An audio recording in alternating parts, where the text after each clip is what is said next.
Now that I've created my code for my piano, I've tested my piano and it plays each note in ascending order.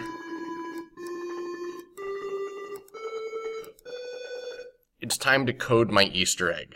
So to create an Easter egg, I need to open up my existing code on MBlock, which should have been saved to your TechEd folder.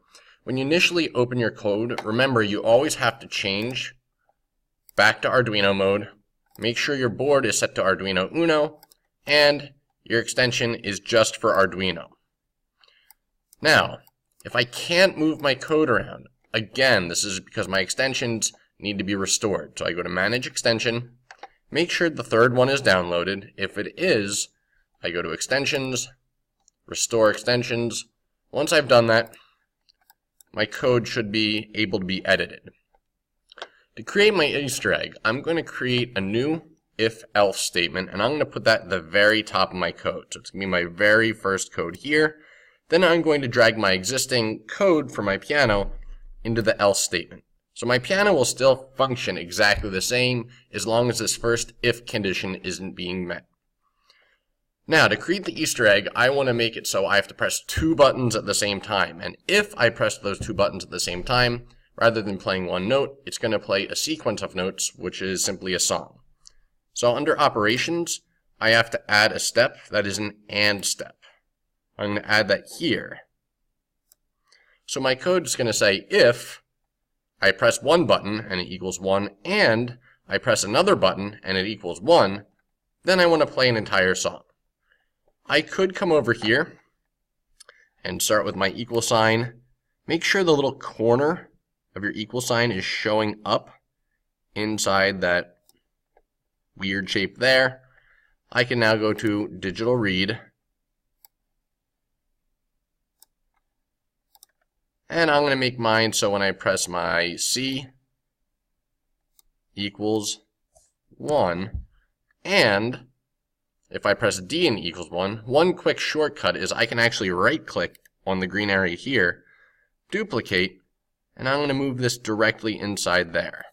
So now my code is reading if I press C and it equals 1, which means the button's being pressed, and the D button is being pressed, then I'm going to play an entire sequence of songs. So the AND statement means both conditions have to be met. So this will only work when I press the C and D at the same time. To create a song is actually pretty easy. I'm just going to take one of my tones, duplicate it, and repeatedly duplicate it. If I pick the top one, it's going to grow exponentially. So now I have a whole series of notes that are being played for a half beat. If I look here, my song is C, C, C, C, C, C, C repeatedly, which is not really a song. Now I need to actually look up the notes to a song. So I can go to Google and just search like notes to Mary Had a Little Lamb. And it would tell me Mary Had a Little Lamb is E, E, D, C, D, E, E. So I'd come over here and I'd just change my notes. One thing you'll notice is when I choose my notes, I want to keep them all in the same octave. So if I pick E3, I should also pick D3.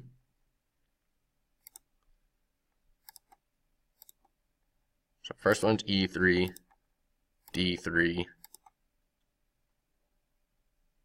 C3, and so on. Once I've picked all the notes, I can upload my code and test it.